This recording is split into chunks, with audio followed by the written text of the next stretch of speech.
घोषणा एतद्वारा बरगढ़ सहरर समस्त बासिंदा व्यवसायी एवं परिदर्शक मानू जणाई दिया जाउछि जे 13 फेब्रुआरी 2025 ठारू प्लास्टिक व्यवहार उपरे संपूर्ण निषेध लागू हेबो। प्लास्टिक बैग एवं अन्यान्य एकक व्यवहार्य प्लास्टिक सिंगल यूज जिनिसर व्यवहार विक्रय एवं बंटन कड़ाकड़ी निषेध करा जिवो।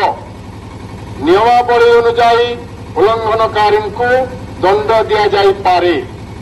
आमे समस्त को सहयोग करने एवं एक स्वच्छ एवं स्थायी परिवेश बजाय रखा परिवेश अनुकूल विकल्प ग्रहण करने को अनुरोध करुछु।